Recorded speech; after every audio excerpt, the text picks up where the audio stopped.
وقت نے کہا کہ مسلمانوں کو اگر کمزور کرنا ہے تو ان سے 4 چیزیں چھین لی جائیں. 4 چیزیں جب مسلمانوں میں موجود ہیں تو یہ کمزور نہیں ہو سکتے. ایک قرآن مجید، یہ ان کی وحدت کی ضمانت ہے، اور یہ کتاب ان کی وہ ایسی پاکیزہ اور متحرک اور فعال تھیوری ہے جو کبھی بھی فرسودہ نہیں ہوتی اور ہر دور کی ضرورت کو یہ کتاب پورا کرتی ہے.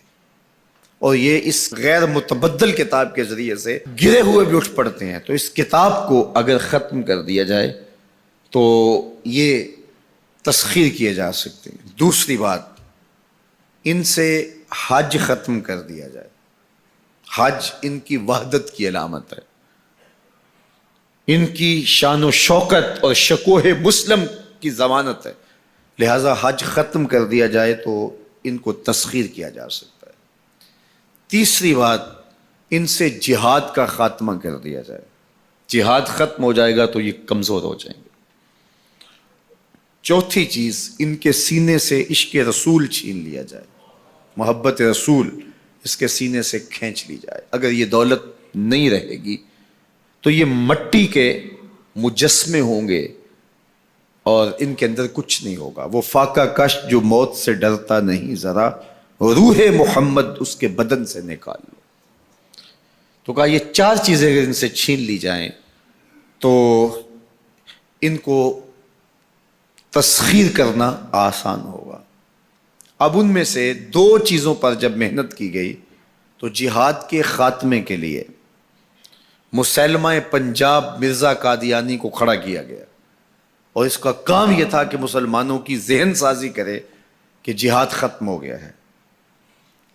اور وہ خود لکھتا ہے کہ میں نے جہاد کی ممانعت پر اتنا کچھ لکھا ہے اور اطراف و اکناف میں بھیجا ہے، اگر وہ جمع کرنا ممکن ہو تو 300 الماریاں بھر جائیں.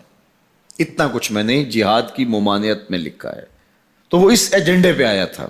نادیدہ ہاتھ اس کو لے کر کے آئے تھے، اور وہ ایک شخص نہیں تھا، 3 شخص تھے جن کا انٹرویو کیا گیا. سب سے مناسب یہ لگا تو اس کو انہوں نے جو ہے وہ اس کام کے لیے متعین کیا، اور جتنی بھی اس کو مالی ضروریات تھی اور حکومت کی سپورٹ تھی وہ میسر تھی. اسی طرح بہاءاللہ کو حج کے ختم کرنے کے لیے وہاں ایران میں کھڑا کیا، اور اس نے جگہ جگہ کعبۃ اللہ کے ماڈل بنائے اور کہا اتنی دور سفر کر کے جاتے ہو، یہیں گھوم لیا کرو، تمہارا ذوق پورا ہو جائے کرے گا. اب یہ 2 لوگوں کو نادیدہ ہاتھوں نے ان 2 چیزوں کو ختم کرنے کے لیے، جہاد اور حج کو ختم کرنے کے لیے تیار کیا تھا، اور ان کے اوپر اس زمانے کے اندر انہوں نے کروڑوں روپے لگائے تھے.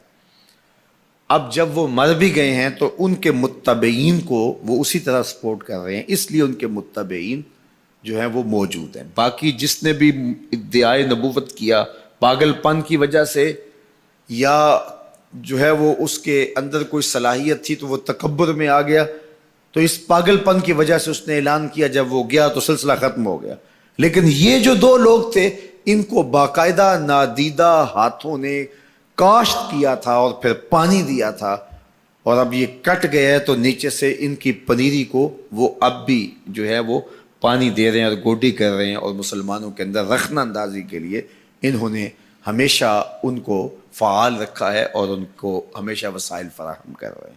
اس لیے امت کو ان سے محتاط رہنے کی بہت زیادہ ضرورت ہے، چونکہ یہ نادیدہ ہاتھوں کے مہرے ہیں جو مسلمانوں کو نقصان دینے کے لیے اور ان کے اندر سے ان جذبوں کو ختم کرنے کے لیے جو ہے وہ دن رات کوشاں ہیں، اور مغرب کی جاسوسی اسلامی ممالک سے کر کے جو ہے وہ ان کو فائدہ پہنچاتے ہیں. اور مسلمانوں کے لیے بالخصوص پاکستان کے لیے یہ مرزائی اس قدر خطرناک ہے کہ علامہ اقبال علیہ رحمہ نے اس زمانے میں کہا تھا، ابھی پاکستان بننے جا رہا تھا، آپ نے کہا تھا کہ مرزائی اسلام کے بھی غدار ہیں، پاکستان کے بھی غدار ہیں. اور پھر زمانے نے دیکھا. علامہ اقبال علیہ رحمہ تو 1938 میں انتقال کر گئے، لیکن 47 میں پاکستان بنا تو لوگوں نے دیکھا کہ ان لوگوں نے پاکستان کی مخالفت کی، اور جب پاکستان ٹوٹا، 2 ٹکڑوں میں تقسیم ہوا، تو اس وقت قادیاں میں چراغاں کیا گیا. انہوں نے خوشی کا اظہار کیا. پاکستان ایٹمی طاقت بنا تو وہاں سوگ منایا گیا. اور آج بھی یہ ربوے کے اندر دفن ہوتے ہیں تو امانتاً دفن ہوتے ہیں. ان کا یہ مکروہ عقیدہ ہے کہ پاکستان ٹوٹ جائے گا اور ہمیں یہاں سے اٹھا کر کے ہماری گندی لاشوں کو وہاں ربوے سے قادیان کے اندر شفٹ کیا جائے گا. یہ پاکستان کی سالمیت پر ہمیشہ خطرہ ہے اور پاکستان کو ہمیشہ نقصان پہنچانے کے درپائے رہتے ہیں اور ان کی ہمیشہ کوشش ہوتی ہے کہ اس وطن کے اندر امن، طمانینت اور سکون نصیب نہ ہو. مسٹر بھٹو نے کہا تھا کہ جو حیثیت امریکہ کے اندر یہودیوں کی ہے وہی حیثیت پاکستان کے اندر مرزائی حاصل کرنا چاہتے ہیں. حکومت بھلے کس کی بھی ہو لیکن یہ پاکستان کے اہم مناصب پر فائز ہو کر کے جو ہے وہ پاکستان کو اپنے کنٹرول اور قابو میں لینا چاہتے ہیں.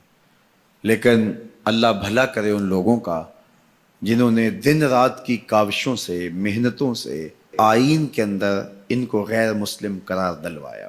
علماء نے، مشائخ نے، سب لوگوں نے، تمام مسالک کے لوگوں نے مل کے اس میں کاوش کی، محنت کی کہ یہ 7 ستمبر کا دن تھا، 1974 کی شام تھی، 4:35 ہو رہے تھے کہ جب دستخط ہوئے کہ مرزائی چاہے ربوی ہوں چاہے لاہوری ہوں کافر ہیں، اور پھر ہر سمت سے نعرہ تکبیر اور نعرہ رسالت کی آوازیں آنے لگی اور تاجدار ختم نبوت زندہ باد کی صدائے دل نواز گونجنے لگی.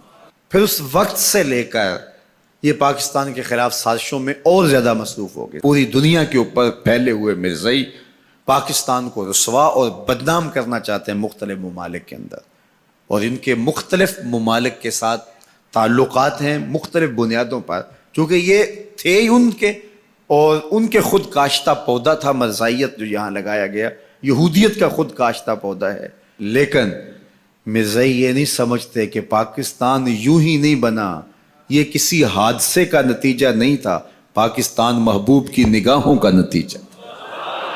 اللہ کے خاص فضل سے یہ پاکستان مارز وجود میں آیا، اس لیے یہ مٹنے کے لیے بنا ہی نہیں تھا، قیامت تک قائم رہنے کے لیے بنا تھا. فرمایا جو اللہ اور پچھلے دن